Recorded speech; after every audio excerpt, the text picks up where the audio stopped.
Hello student, welcome to our channel class 9 and 10 Bengali medium classes.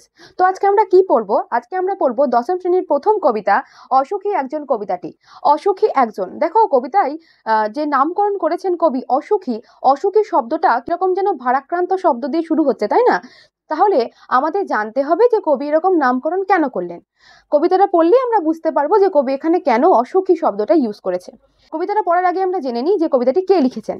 কবিতাটি লিখেছেন Pablo Neruda নামক এক ব্যক্তি। তো দেখো, পাবলো নেরুদা, তাই তো? পাবলো নেরুদা শব্দটা বা এই নামটা কিরকম আমাদের ভারতীয় ব্যক্তি বা বাঙালি ব্যক্তিদের সাথে ঠিক মিলছে না। তাহলে এই পাবলো নেরুদা কে? এরকম নামকরণ কেন? পাবলো নেরুদা ছিলেন একজন চিলির নোবেল জয়ী কবি, ঠিক আছে? এই পাবলো নেরুদা এই যে অসুখী একজন কবিতাটি মূল যে কবিতা সেটা কিন্তু স্প্যানিশ ভাষায় লিখেছিলেন। এই স্প্যানিশ ভাষার কবিতাটি পরবর্তীকালে নবারুণ ভট্টাচার্য নামক এক ব্যক্তি সেটা পরিবর্তন করে এবং বাংলায় অনুবাদ করে। এই কবিতাটি মূলত লেখা হয়েছে ওই স্পেনের যে গৃহযুদ্ধ সেটাকে কেন্দ্র করে। কি হতো, স্পেনে যখন গৃহযুদ্ধ হয়েছিল তখন সেই সময়ে থাকা যে ধরো যুবক সম্প্রদায়ে যে সমস্ত ছেলেরা থাকতো তাদেরকে কি করতে হতো, তাদেরকে যুদ্ধে পাঠিয়ে দেওয়া হতো। মানে এমন তাড়াতাড়ি যুদ্ধে তাদের পাঠাতে হতো যে তারা তাদের প্রিয় মানুষ, আত্মীয় স্বজন, বন্ধু বান্ধব কাউকেই বিদায় জানাতে পারতো না। তো সেই একটা বলতে পারো সেই যুবককে কেন্দ্র করেই কিন্তু কেন্দ্র করেই এই কবিতাটি লেখা। এই কবিতাটা যেমন যারা সদ্য মাধ্যমিক দেবে তাদের জন্য ইম্পর্টেন্ট, আবার যারা ধরো জাস্ট ক্লাস 10-এ উঠবে তাদের জন্য কিন্তু ইম্পর্টেন্ট। তো এই কবিতাটা আমি পুরো লাইন বাই লাইন বলে দেবো এবং শব্দার্থ সহ তোমাদেরকে বুঝিয়ে দেবো। এখান থেকে কি কি প্রশ্ন আসতে পারে সেটাও বলে দেবো। তো চলো কবিতার পর্যালোচনা করা যাক। দেখো, আমি তাকে ছেড়ে দিলাম, অপেক্ষায় দাঁড় করিয়ে রেখে দরজায় আমি চলে গেলাম দূর দূরে। এখানে কবি কি করেছে দেখো, শুরুটা কি দিয়ে হচ্ছে, আমি তাকে ছেড়ে দিলাম। এখানে কবি কাউকে ছেড়ে দিয়ে এসেছে। ছেড়ে দেওয়া মানে কি? ধরো যখন আমাদের বাড়িতে কেউ আসে তখন আমরা কি করি, তারা যখন বাড়ি চলে যায় তখন তাদেরকে রাস্তা পর্যন্ত আগিয়ে দিয়ে আসি। এটাকেই বোঝাতে চেয়েছে যে ওই যে আমরা তাদেরকে যেমন ছেড়ে দিয়ে আসি, রাস্তা একটু আগিয়ে দিয়ে আসি, ঠিক কবিও এখানে কাউকে ছেড়ে চলে এসেছে, ঠিক আছে? ছেড়ে চলে গিয়েছে। তারপর কি বলছে, অপেক্ষায় দাঁড় করিয়ে রেখে দরজায়। কাউকে কবি একটা অপেক্ষায় দাঁড় করে রেখেছে, মানে এরকম বলেছে হয়তো আসবো, মানে অপেক্ষা করছে তার জন্য, মানে কথকের জন্য বা কবির জন্য কেউ এখানে অপেক্ষা করছে। আমি চলে গেলাম দূর দূরে। এই দূর দূরে শব্দটার মধ্য দিয়ে বোঝাতে চেয়েছে যে কবি এখানে সেই অপেক্ষারত বা সেই প্রিয় মানুষটির থেকে অনেক দূরে চলে এসেছে। তারপর দেখো, সে জানতো না আমি আর কখনো ফিরে আসবো না। এখানে কে জানতো না? এখানে সেই যে অপেক্ষারত প্রিয় মানুষটি কথকের ছেড়ে ছেড়ে চলে যাচ্ছে, কথক যে আর কোনোদিনও ফিরে আসবে না, সেই কথাটাই কিন্তু তার সেই প্রিয় মানুষটি জানতো না। তারপর দেখো কি বলেছে, একটা কুকুর চলে গেল, হেঁটে গেল গির্জার এক নান, একটা সপ্তাহ আর একটা বছর কেটে গেল।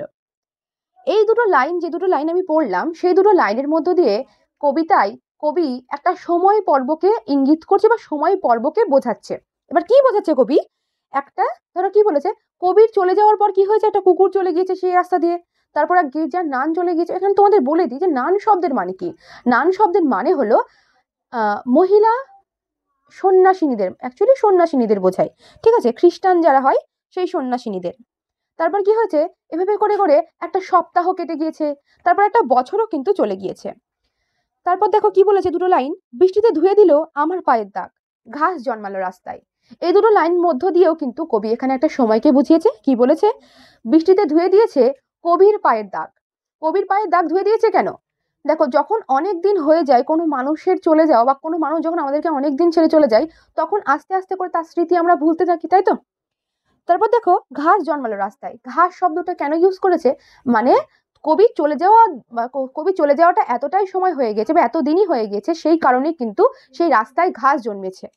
তারপর দেখো, আর একটার পর একটা পাথরের পর পাথর, পাথরের মতো পরপর পাথরের মতো বছরগুলো নেমে এলো তার মাথার ওপর। এখানে প্রশ্ন আসতে মানে তোমাদের মনে প্রশ্ন আসতে পারে যে তার মাথার উপর বলতে কার মাথার উপর? এখানে কবির মাথার ওপর একটা প্রতীক্ষা, মানে তার প্রিয় মানুষকে দেখার যে প্রতীক্ষা সেটা কিন্তু চলে আসছে, ঠিক আছে? যে হয়তো তার সাথে কোনোদিন আবার দেখা হবে, এরকম একটা প্রতীক্ষা। তারপর দেখো কি হয়েছে, তারপর যুদ্ধ এলো, রক্তের এক আগ্নেয় পাহাড়ের মতো শিশুরা আর বাড়িরা খুন হলো, সেই মেয়েটির মৃত্যু হলো না। শহরের মধ্যে কি হয়েছে, হঠাৎ করে যুদ্ধ চলে এলো, কিরকম যুদ্ধ? সে এক রক্তের আগ্নেয় পাহাড়ের মতো। আগ্নেয় পাহাড় বলতে কি বুঝি আমরা? যখন পাহাড়ের চূড়া থেকে কি হয়, ম্যাগমা লাভা এগুলো পরিস্ফুটিত হয়।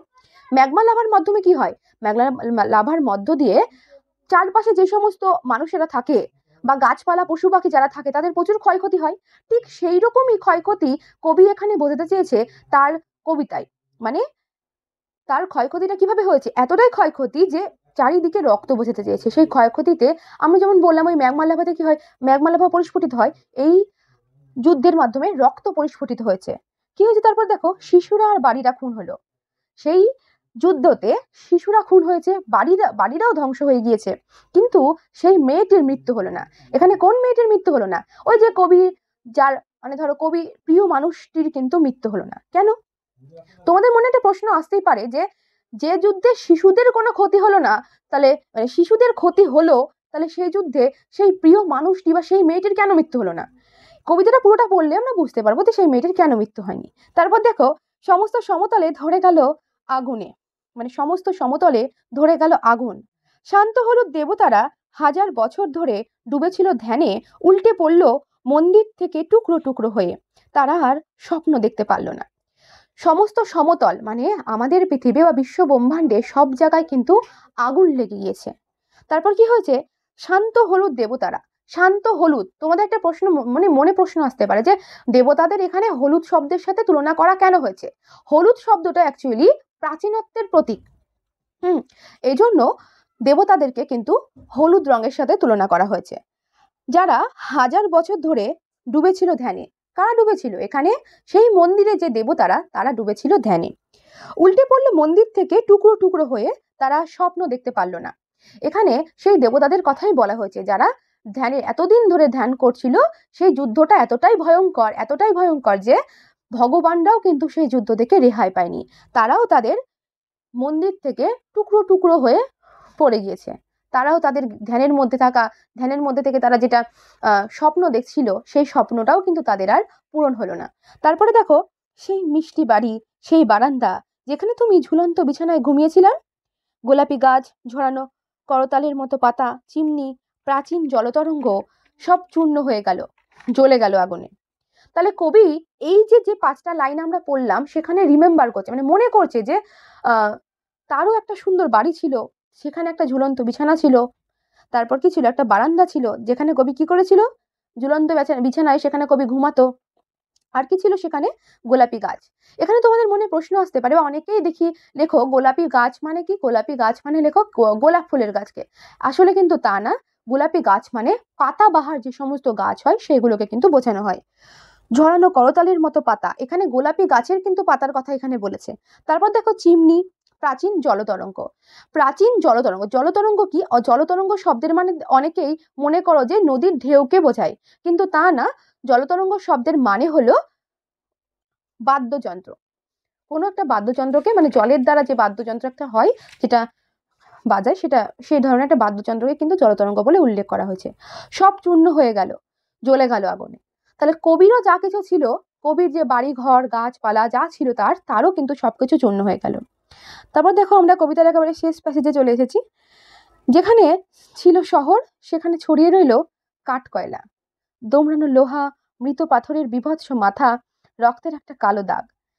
তাহলে যুদ্ধের পরের ক্ষতবিক্ষত যে অবস্থা সেটা কিন্তু কবি তার শেষ প্যাসেজের মধ্য দিয়ে বুঝিয়েছে। শেষে কি হয়েছে? সব চারিদিকে কি দেখা যাচ্ছে? দোমড়ানো লোহা পড়ে আছে, চারিদিক কাঠ কয়লার মতো কালো হয়ে গিয়েছে, আর কি মৃত পাথরের বিভৎস মূর্তি। দেখো এখানে একটা তোমাদের মনে প্রশ্ন আসতে পারে যে এখানে পাথর শব্দটা, মৃত পাথর বলতে কি বোঝাতে চাইছে? পাথর কি? এবার পাথর দেখবো আমাদের রাস্তাঘাটে চারিদিকে এদিক ওদিক পড়ে থাকে, তাই তো?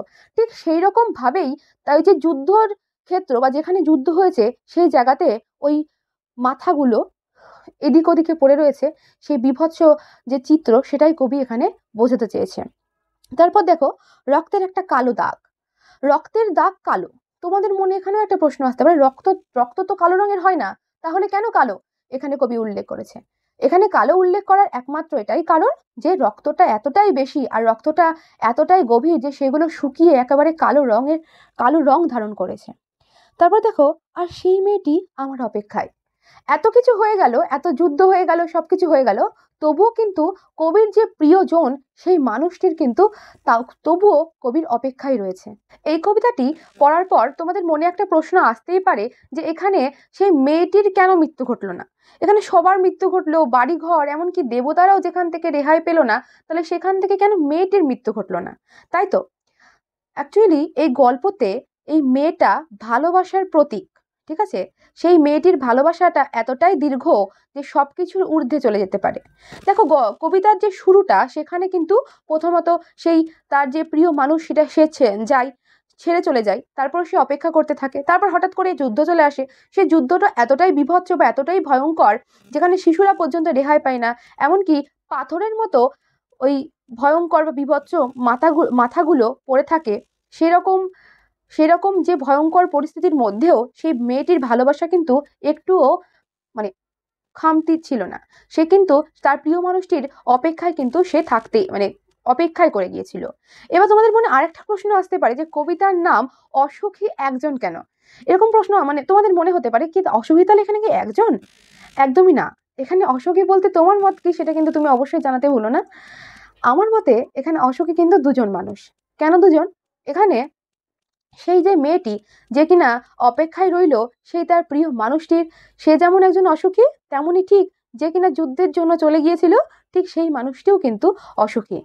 তাহলে দেখ আমাদের এইখানেই ভিডিওটা শেষ হলো। তোমরা অবশ্যই আমাদের চ্যানেলটা সাবস্ক্রাইব করো এবং লাইক কমেন্ট করতে কিন্তু একদমই ভুলো না। তো আজকে এইটুকুই, টাটা।